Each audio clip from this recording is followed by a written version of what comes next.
اگر ہمارے یہاں سانس لینے کی جگہ ایک چھوٹا سا پانی کا قطرہ بھی لگ جائے تو ساری دنیا کے ڈاکٹر مل کر کے اس پانی کے قطرے کو نہیں ہٹا سکتے، کوئی آپریشن بھی نہیں کر سکتا، ایسی نازک جگہ ہے۔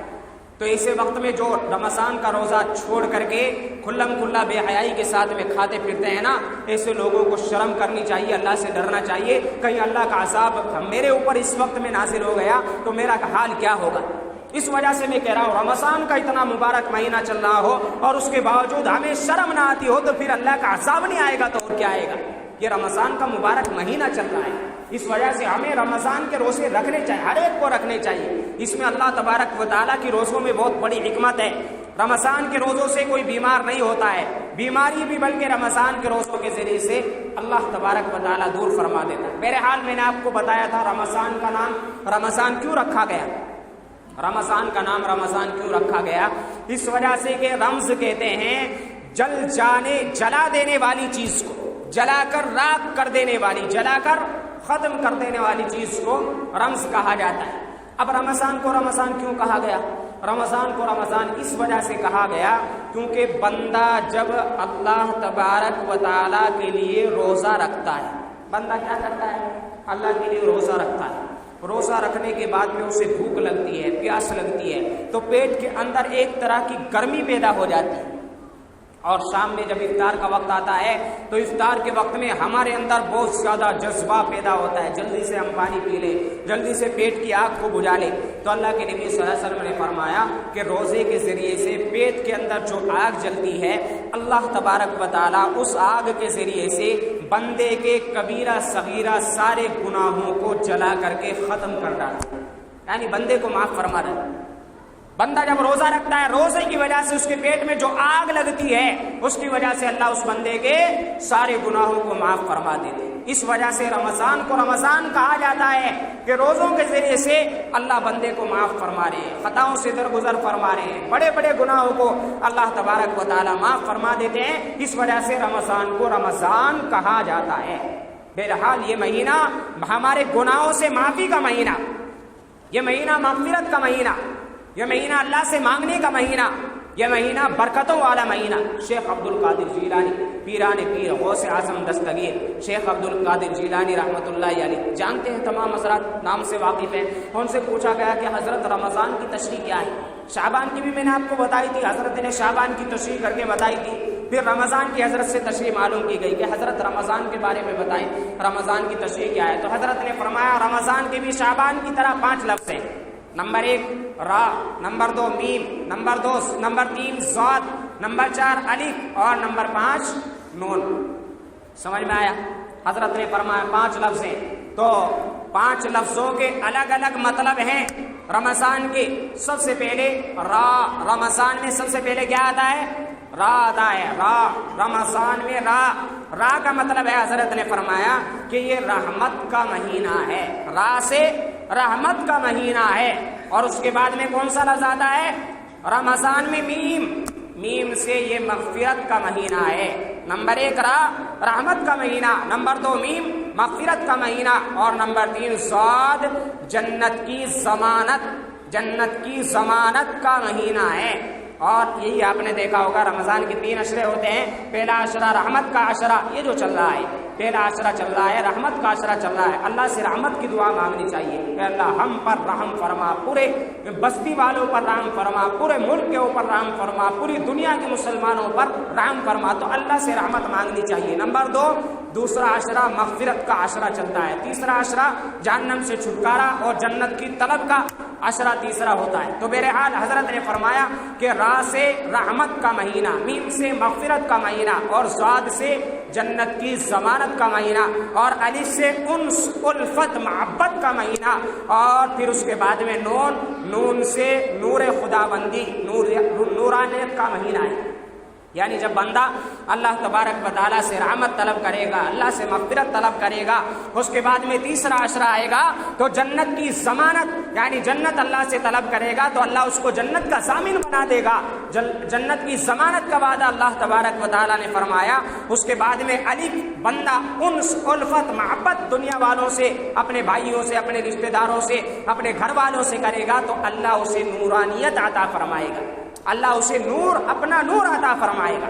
تو اس وجہ سے میرے بھائیوں یہ رمضان کی بہترین تشریح کس نے فرمائی ہے؟ شیخ عبد القادر جیلانی رحمۃ اللہ علیہ نے فرمائی ہے کہ مہینہ اتنی خوبیوں کا حامل ہے، اتنی برکتوں والا، اتنی رحمتوں والا، مگر آج ہم نے رمضان کے مہینے کی قدر کو نہیں سمجھا، آج ہمیں پتہ نہیں ہے رمضان کے فضائل کا، ہم واقف نہیں ہیں، اس وجہ سے رمضان کے مہینے کو ہم اسی طرح گزار دیتے ہیں۔ اللہ کے نبی صلی اللہ علیہ وسلم نے ارشاد فرمایا کہ اگر میری امت کو یہ پتہ چل جائے کہ رمضان کا مہینہ کیا چیز ہے، یعنی کتنی فضیلتیں رکھتا ہے اور کتنی برکات کے حامل ہے رمضان کا مہینہ، تو اللہ کے نبی صلی اللہ علیہ وسلم نے فرمایا اگر میری امت کو یہ پتہ چل جائے کہ رمضان کا مہینہ کیا ہے تو میری امت یہ تمنا کرے گی کہ سارا کا سارا سال ہمارا رمضان ہی ہو جائے، سارا سال ہمارا رمضان ہی ہو جائے۔ یہ پہلی امتوں کو پتہ تھا، پہلی امتیں اس سے واقف تھی کہ رمضان کا مہینہ کیا ہوتا ہے۔ حضرت عیسیٰ علیہ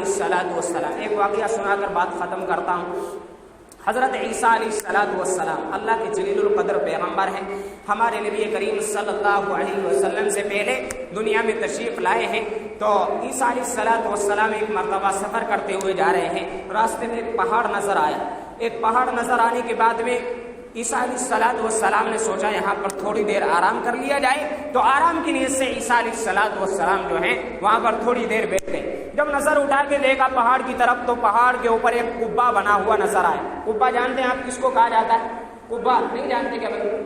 ارے قبہ گنبد کو کہا جاتا ہے، ہماری مسجد کے اوپر بنا ہوا ہے نا گنبد، جو بنا ہوا گنبد تو جانتے ہیں نا بھائی، قبہ گنبد کو کہا جاتا ہے۔ تو ایک بہترین گنبد بنا ہوا ہے، قبہ بنا ہوا ہے۔ عیسیٰ علیہ السلام نے دیکھا یہاں پہاڑ کے اوپر کوئی انسان یہاں نہیں رہتا ہے، یہاں پر تو جانور ہی جانور رہتے ہیں، آخر کس نے یہاں اتنا بہترین قبہ بنا دیا، اتنا بہترین گنبد بنا دیا؟ تو عیسیٰ علیہ السلام چڑھتے چڑھتے اس پہاڑ کے اوپر اس قبے کے پاس میں پہنچ گئے۔ جانے کے بعد میں دیکھا اتنا خوبصورت منظر ہے، چاروں طرف اس کے چکر لگایا، جہاں بھی جاتے ہیں تو خوبصورت ہی خوبصورت نظر آتا ہے۔ عیسیٰ علیہ السلام نے جب دیکھا ارے یہ اتنا خوبصورت قبہ یہاں پر بنا ہوا ہے، تو ہم لوگ تو بات کرتے ہیں، کس سے بات کریں گے؟ ہم انسانوں سے آپس میں بات کرتے ہیں، اگر کوئی ہمیں سوال کرنا ہوتا ہم انسانوں سے سوال کرتے ہیں کیونکہ ہماری یہی عادت ہے۔ لیکن نبی جو ہوتے تھے اللہ سے بات کرتے تھے ڈائریکٹ، اگر کوئی بھی سوال سامنے آ گیا، کوئی بھی چیز اچانک ایسی دیکھنے میں آ گئی تو اللہ سے سوال کرتے تھے۔ عیسیٰ علیہ السلام نے اللہ سے سوال کیا یا اللہ یہ معاملہ کیا ہے، اتنا بہترین، اتنا خوبصورت، اتنا عالیشان یہ قبہ بنا ہوا ہے، تو آخر یہاں کس نے بنایا، کیا معاملہ ہے؟ اللہ تبارک و تعالیٰ نے فرمایا اس میں عجیب بات کیا ہے عیسیٰ؟ فرمایا عیسیٰ علیہ السلام نے اللہ عجیب بات تو ہے کہ پہاڑ کے اوپر جہاں کوئی انسان آ بھی نہیں سکتا ہے، یہاں کوئی سفر بھی نہیں کرتا ہے، یہاں کوئی آتا بھی نہیں ہے، پھر ایسے حالت میں اتنی اونچائی کے اوپر یہ قبہ بنا ہوا ہے، تو آخر معاملہ کیا ہے؟ اللہ نے پوچھا میں بتاؤں یا یہ بتائے؟ عیسیٰ علیہ السلام نے فرمایا یا اللہ میں اسی سے پوچھنا چاہتا ہوں۔ اب وہ تو پتھر ہے، آپ کہیں گے پتھر سے کیسے پوچھیں گے؟ کہیں گے کہ نہیں، پتھر کیسے بولے گا؟ پتھر بولتا ہے، لیکن کب بولتا ہے؟ جب اللہ چاہتا ہے پتھر جب بولتا ہے۔ کیونکہ ہم کیوں بولتے ہیں؟ ارے ہم کیوں بولتے ہیں بھائی؟ اللہ نے ہمیں بولنے کا حکم دیا، بولنے کی طاقت دی، اسی لیے تو بولتے ہیں نا، ورنہ اگر اللہ ہم سے بولنے کی طاقت چھین لے، بہت سارے بیچارے گونگے ہوتے ہیں جسے تمہارے یہاں بوڑھے کہا جاتا ہے، یعنی ان کو نہ سنتا ہے نہ بولتا ہے، اشاروں سے بات کرتے ہیں۔ آپ نے بھی دیکھے ہوں گے بہت سارے حضرات، ہمارے یہاں پر تو میں نے تو خوب دیکھا ہے، بلکہ میری تو پوری زندگی انہی کے ساتھ میں گزری ہے۔ ہمارے بڑے ابا جو ہیں ان کی 3 بیٹیاں گونگی ہیں اور 1 بیٹا گونگا ہے، یعنی نہ ان کو سنتا ہے اور نہ وہ بولتے ہیں، بس اشاروں سے باتیں سمجھتے ہیں۔ تو میری تو پوری زندگی انہی کے ساتھ میں گزری ہے۔ تو بہرحال اللہ تبارک و تعالیٰ نے انہیں بولنے کی طاقت نہیں دی، حالانکہ وہ انسان ہیں، ان کو بھی 2 ہاتھ ہیں، ہمیں بھی 2 ہاتھ ہیں، ان کو بھی 2 آنکھیں، ہمیں بھی 2 آنکھیں، ان کو بھی 2 کان، دیکھنے میں ان کے پاس بھی کان ہے، دیکھنے میں ان کے پاس بھی زبان ہے، ہماری طرح زبان ہے، لیکن بولتے کیوں نہیں ہیں؟ کیوں نہیں بولتے ہیں؟ کبھی سمجھا کرو، کبھی سوچا کرو۔ اس وجہ سے نہیں بولتے ہیں کہ اللہ نے ہمیں بولنے کی طاقت دی، اللہ نے انہیں بولنے کی طاقت نہیں دی۔ اس میں ہمیں اللہ کا کتنا شکر ادا کرنا چاہیے۔ اگر اللہ ہم سے بولنے کی طاقت چھین لیتا تو پھر آج ہمارا حال کیا ہوتا۔ وہ لوگ بیچارے کتنے مجبور ہیں، وہ بھی بولنے کی کوشش کرتے ہیں، ان کی بھی تمنا ہے کہ کاش کہ ہمیں بھی اللہ زبان دے دیتا، ان کی بھی تمنا ہے کاش کہ ہمیں اللہ سننے کی طاقت دے دیتا، مگر اللہ نے انہیں سننے کی طاقت نہیں دی، اللہ نے انہیں بولنے کی طاقت نہیں دی، اس وجہ سے وہ نہ بول پاتے ہیں نہ سن پاتے ہیں۔ انہیں کچھ بھی اگر کہنا ہوتا تو وہ اشاروں کے ساتھ میں اپنی بات کو سمجھاتے ہیں، سامنے والا سمجھ جائے تو بہت اچھی بات ہے، نہ سمجھے تو بیچارے غمگین ہو کر کے بیٹھ جاتے ہیں۔ کیا کریں، آخر کچھ کر بھی نہیں سکتے، اس وجہ سے کہ ان کے ہاتھ میں نہیں ہے۔ ڈاکٹروں نے خوب اپنے زور لگا لیے، طاقت لگا لی کہ انہیں مشین کے ذریعے سے سن جائے، انہیں کسی طاقت کے ذریعے سے ذرا سا بولنے کی طاقت آ جائے، مگر سارے ڈاکٹر آج تک حیران ہیں، پریشان ہیں۔ جسے اللہ نے قوت گویائی نہیں دی، آج تک اسے وہ قوت گویائی عطا ہی نہیں کر سکتے۔ جو بوڑھے آدمی جنہیں کم سنتا ہے ان کے لیے مشین اگرچہ بنا دی کہ تھوڑا بہت سننے لگتا ہے، مگر جن کی اللہ نے طاقت سننے کی نہیں دی ہے، آج تک کوئی مشین ایسی نہیں بنی ہے کہ جو نہ سننے والے کو سننے کی طاقت دے دے۔ ہے کہ بھائی ایسا نہیں ہے نا؟ اس لیے اللہ جسے چاہتے ہیں بولنے کی طاقت دیتے ہیں، جسے اللہ نہیں چاہتے اللہ اسے بولنے کی طاقت نہیں دیتے۔ اللہ نے انسان کو چاہا تو بولنے کی طاقت عطا فرما دی، اللہ نے انسان کو اگر نہیں چاہا تو جس انسان کو نہیں بولنے کی طاقت دی اللہ نے نہیں دی۔ تو بہرحال آج اگر اللہ چاہے تو دیواروں کو بولنے کی طاقت دے سکتا ہے، نہیں دے سکتا کہ بھئی ایک مرتبہ اللہ کے نبی صلی اللہ علیہ وسلم کے پاس میں ابو جہل آیا۔ ابو جہل اسلام کا سب سے بڑا دشمن، ہمارے نبی صلی اللہ علیہ وسلم کا سب سے بڑا دشمن، اور دوڑا ہوا آیا اور آ کر کے کہنے لگا کہ محمد محمد ادھر آؤ، اور اپنے ہاتھوں میں کنکریاں لیے ہوئے ہیں اللہ کے نبی صلی اللہ علیہ وسلم کے پاس آئے اور کہنے لگا آپ کہتے ہیں کہ آپ اللہ کے نبی ہیں؟ اللہ کے نبی صلی اللہ علیہ وسلم نے فرمایا ہاں مجھے اللہ نے نبی بنا کر کے بھیجا ہے۔ کہا میں کیسے مانوں؟ کہا تو کیا چاہتا ہے؟ کہ میں یہ چاہتا ہوں یہ بتاؤ میرے ہاتھ میں کیا ہے۔ اب ہاتھ میں کنکری لیے ہوئے ہے، کیا معلوم کہ تیرے ہاتھ میں کیا ہے؟ اللہ کے نبی صلی اللہ علیہ وسلم نے اللہ کی طرف توجہ لگائی تو اللہ تبارک و تعالیٰ نے معجزے کے طور پہ فرمایا یا محمد کہہ دیجیے اس سے کہ تیرے ہاتھ میں کنکریاں ہیں۔ تو ابو جہل سے کہا کہ تیرے ہاتھ میں کنکریاں ہیں۔ اس نے ابو جہل نے کہا کہ اچھا میں نبی مان لوں گا آپ کو، لیکن ان کنکریوں کے ذریعے سے آپ کچھ بلوا کر کے دکھائیں، یعنی ان کو آپ زبان دے کر کے دکھائیں۔ اللہ کے نبی صلی اللہ علیہ وسلم نے پھر اللہ کی طرف توجہ لگائی تو اللہ تبارک و تعالیٰ نے معجزے کے طور پہ اللہ کے نبی صلی اللہ علیہ وسلم کو فرمایا کہ آپ کنکریوں کی طرف اشارہ کریں۔ ابو جہل پتہ نہیں کہاں سے کنکر جانتے ہیں کیا بھائی؟ آپ حضرات سن رہے ہیں کنکر پتہ ہے کیا بھائی؟ یعنی جو چھوٹے چھوٹے پتھر ہوتے ہیں، چھوٹے چھوٹے پتھر ان کو کنکر کہا جاتا ہے، چھوٹے چھوٹے پتھروں کو۔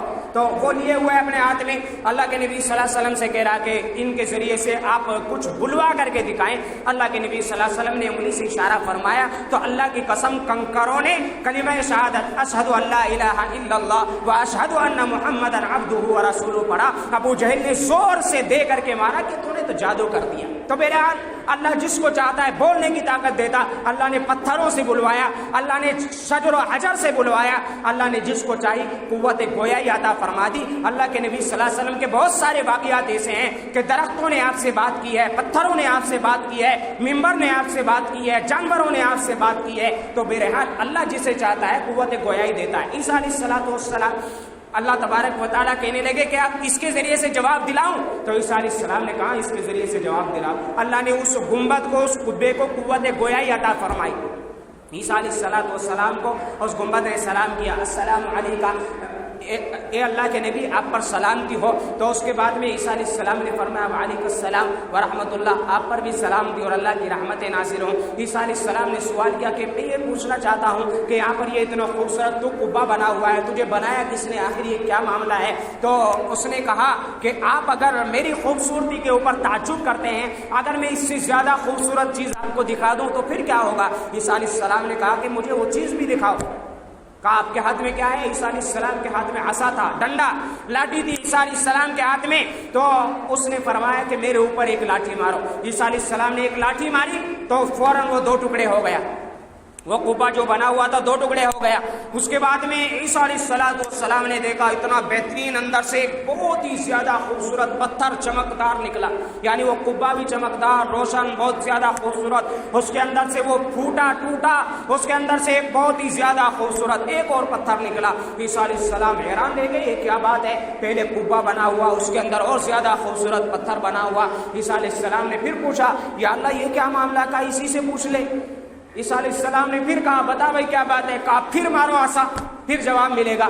پھر عیسیٰ علیہ السلام نے پھر ایک مرتبہ عصا مارا، یعنی اپنی لاٹھی اس کے اوپر ماری تو وہ بھی دو ٹکڑے ہو گیا۔ دو ٹکڑے ہونے کے بعد میں عیسیٰ علیہ السلام نے دیکھا ایک بہت ہی نہایت خوبصورت حسین و جمیل اللہ والے وہاں پر کھڑے ہوئے نماز پڑھ رہے ہیں۔ کہاں پڑھ رہے ہیں نماز؟ پہاڑ کے اوپر، جہاں کوئی انسان نہیں جاتا، جہاں کوئی بستی نہیں ہے، اور وہاں پر ایک قبہ بنا ہوا ہے، کوئی سوراخ نہیں ہے، ہوا جانے کا راستہ نہیں، پانی جانے کا راستہ نہیں ہے، وہاں کچھ بھی نہیں ہے۔ آج کہتے ہیں نا کہ آکسیجن کے بغیر کوئی زندہ نہیں رہ سکتا۔ اللہ تبارک و تعالیٰ جسے زندہ رکھنا چاہیں بغیر آکسیجن کے بھی زندہ رکھ سکتے ہیں، تو اللہ نے وہاں زندہ رکھا ہے ان کو۔ وہ خوبصورت ہیں، مصلی بچھایا ہوا نماز پڑھ رہے ہیں اور عطر کی خوشبو آ رہی ہے۔ عیسیٰ علیہ السلام حیران، یا اللہ یہ کیا معاملہ؟ جہاں ہوا نہیں جا رہی ہے، جہاں پانی نہیں جا رہا ہے، جہاں کھانا نہیں جا رہا ہے، اور وہاں پر یہ آدمی زندہ ہے اور پتھر کے اندر نماز پڑھ رہا ہے، یہ کیا معاملہ ہے؟ کہا اسی سے پوچھ لے۔ اب انہوں نے نماز سے فراغت حاصل کی، جب سلام پھیر لیا عیسیٰ علیہ السلام پیچھے بیٹھ گئے، اور بیٹھنے کے بعد میں ان سے پوچھا کہ بھائی کیا معاملہ ہے؟ آپ کون ہیں؟ کیا آپ فرشتے ہیں؟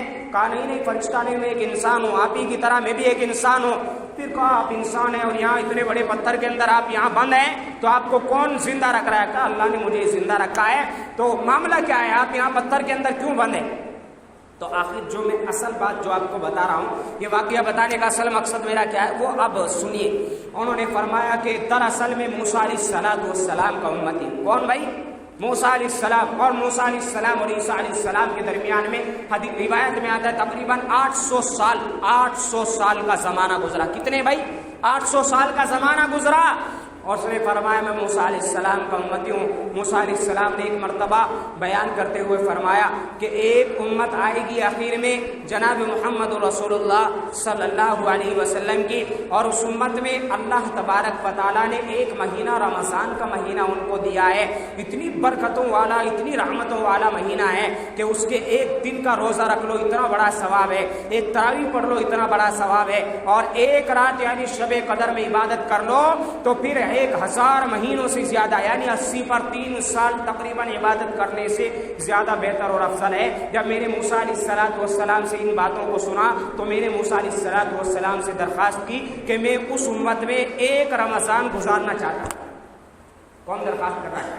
موسیٰ علیہ السلام کا امتی 800 سال پہلے عیسیٰ علیہ السلام سے درخواست کر رہا ہے، تمنا کر رہا ہے کہ میں ایک مرتبہ رمضان کا مہینہ اس امت کے ساتھ گزارنا چاہتا ہوں۔ عیسیٰ علیہ السلام نے فرمایا پھر کیا ہوا؟ کہا اللہ تبارک و تعالیٰ نے منع کر دیا۔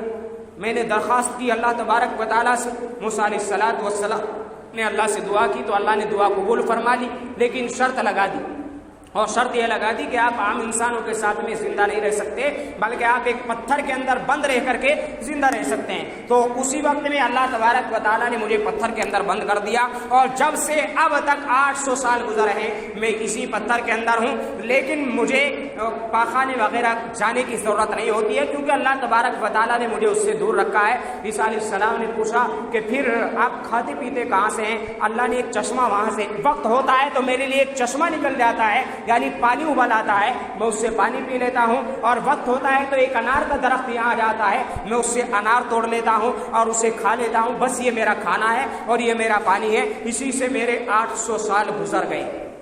عیسیٰ علیہ السلام نے پوچھا آپ تو بہت بڑے اللہ والے بن گئے، شاید آپ سے بڑا اللہ والا تو کوئی نہیں ہوگا۔ ارے آپ اندازہ لگائیں، ایک آدمی 800 سال سے عبادت کر رہا ہے، ایک پتھر کے اندر کہیں گیا نہیں ہے، کہیں گیا نہیں ہے، سویا نہیں ہے، کھاتا نہیں ہے، پیتا نہیں ہے، ایک ذرا سا پانی پی لیتا ہے، ایک ذرا سا انار کا ٹکڑا کھا لیتا ہے، اس کے بعد میں 800 سال کا زمانہ اس نے ایسے گزار دیا کہ ایک لمحہ بھی اللہ کی عبادت سے غفلت میں نہیں گزارا، تو پھر ایک ایسا انسان کتنی عبادتیں اس نے کرنی ہوگی، کتنی نمازیں اس نے پڑھ لی ہوں گی، اور کتنے روزے اس نے رکھ لیے ہوں گے، اور کتنا اللہ کا ذکر اس نے کر لیا ہوگا، اندازہ لگا سکتے ہیں؟ 800 سال، 8 سال نہیں، 8 مہینے نہیں، 8 دن نہیں، 8 وقت نہیں، 800 سال پیڑھیاں گزر جاتی ہیں، نسلیں گزر جاتی ہیں۔ ہمارے دادا پڑدادا پتہ نہیں کتنے کہاں تھے، کچھ نام نشان بھی نہیں ہے۔ 800 سال پہلے ہندوستان کیسا تھا، کیا تھا، پتہ بھی نہیں ہے۔ تو 800 سال کا زمانہ انہوں نے عیسیٰ علیہ السلام نے کہا کہ آپ تو بہت بڑے اللہ والے بن گئے،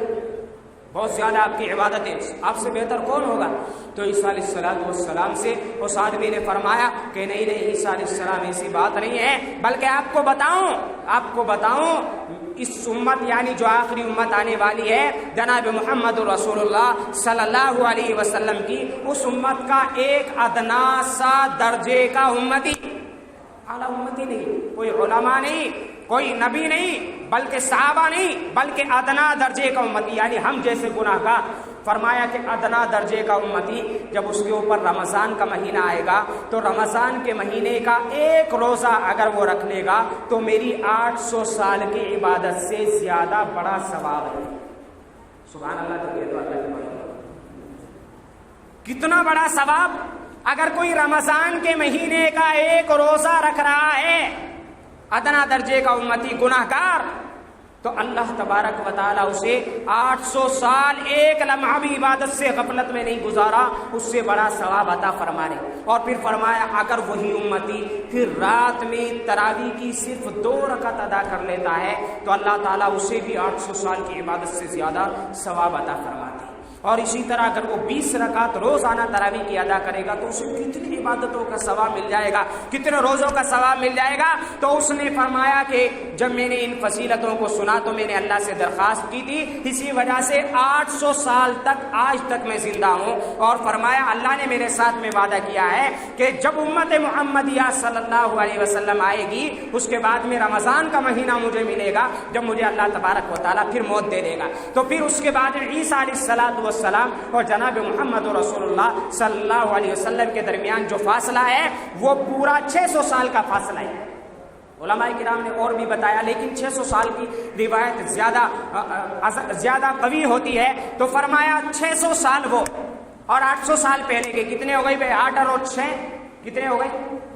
8 اور 6 14، 8 اور 6 14، حساب میں بھی کمزور ہے، کئی روزہ اتنا لگا ہوا ہے کہ گنتی بھی کمزور پڑ گئی ہے۔ تو 1400 سال کا زمانہ ایک رمضان کے مہینے کے انتظار میں گزارا، رمضان کے مہینے میں عبادت کرنے کی خاطر گزارا، رمضان کے مہینے میں روزے رکھنے کی خاطر گزارا، رمضان کے مہینے میں تراویح پڑھنے کی خاطر گزارا، اور اپنی زندگی کو قربان کر دیا، اپنے بچوں کو قربان کر دیا، اپنے مال و دولت کو قربان کر دیا۔ اور آج ہم کہتے ہیں نا کہ ہمیں ٹھنڈی ہوا میں رہنا پسند ہے، ہمیں گھروں میں رہنا پسند نہیں ہے، اور ایک انسان نے پتھر کے اندر رہ کر کے 1400 سال کا زمانہ گزارا صرف اور صرف رمضان کے مہینے کے انتظار میں۔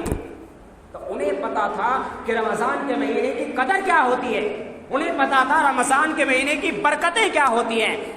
آج ہم جیسے بدنصیبوں کو کیا پتا کہ رمضان کا مہینہ آیا اب بھی نمازیں نہیں پڑھ رہے ہیں، رمضان کا مہینہ آیا اب بھی روزے نہیں رکھ رہے ہیں، رمضان کا مہینہ آیا اب بھی تراویح نہیں پڑھ۔ کتنے لوگ تراویح پڑھ رہے ہیں؟ کتنے لوگ؟ زیادہ سے زیادہ 2 صفحے ہو رہی ہیں۔ کہاں بھاگ گئے سارے لوگ؟ کہاں چلے جاتے ہیں؟ کیا محبوب نگر چنتامنی سب چھوڑ کے کہیں بھاگ جاتے ہیں کیا؟ یا قبرستان میں چلے جاتے ہیں عبادت کے لیے کہ بھائی وہاں قبرستان میں بیچارے ہمارے مردے اکیلے پڑے ہوں گے، چلو ان کی خبر لینے آتے ہیں۔ مسجد میں تراویح تو دوسرے پڑھ لیں گے، امام صاحب پڑھ لیں گے، محسن پڑھ لیں گے، اور دوسرے لوگ پڑھ لیں گے جو بڈھے لوگ ہیں۔ کہاں چلے جاتے ہیں ہم لوگ؟ تو ایک آدمی جو 1400 سال رمضان کے مہینے کا انتظار کر رہا ہو اور اللہ نے ہمیں یہ رمضان کا مہینہ دیا، اس مہینے کو بھی ہم قدر کے ساتھ میں نہ گزار سکے تو ہمارے لیے پھر یہ بتائیں بد نصیبی نہیں تو اور کیا ہے؟ اس لیے میرے بھائی وقت بہت ہو گیا، ورنہ آپ کو بتاتا انشاءاللہ وقتاً فوقتاً بتاتا رہوں گا۔ تو میں آپ کو آخر میں بس یہ بتا رہا ہوں کہ رمضان کا مہینہ بہت مبارک مہینہ، جتنا مبارک ہم کہہ سکیں، جتنے ہم بیانات کر سکیں، ہمارے بیانات کم پڑ جائیں گے، لیکن رمضان کے مہینے کی برکتیں ختم نہیں ہوں گی، رمضان کے مہینے کی فضیلتیں ختم نہیں ہوں گی، لیکن رمضان کے مہینے کی فضیلتیں اور برکتیں صرف اسی کے لیے ہیں جو رمضان کے مہینے کی قدر کرتا ہو۔ ورنہ اللہ کی قسم اگر کوئی رمضان کے مہینے میں بھی اللہ کی نافرمانی کرتا ہے نا، روزے نہیں رکھتا، نمازیں نہیں پڑھتا، اللہ کا ذکر نہیں کرتا، تراویح نہیں پڑھتا ہے، تو اللہ کی قسم جتنا یہ مبارک مہینہ ہے نا، اللہ تبارک و تعالیٰ پھر گناہ گار کو سزا بھی اتنی بڑی دے گا کہ اتنا مبارک مہینہ میں نے دیا تھا، پھر بھی تو نے میرے مہینے کی قدر نہ کی، تو آج تیری سزا بھی اتنی بڑی ہے۔ اور اللہ پھر معاف نہیں کرے گا، پھر کبھی اللہ معاف نہیں کرے گا۔ اتنا مبارک مہینہ دینے کے بعد اللہ تبارک و تعالیٰ سے ہم معافی نہ مانگے، ہم توبہ نہ کریں، استغفار نہ کریں، اس کے بعد ہم پھر اللہ سے معافی مانگے، کس منہ سے ہم معافی مانگیں گے؟ اللہ سے پھر مرنے کے بعد کہیں اللہ ہمیں معاف کر دے،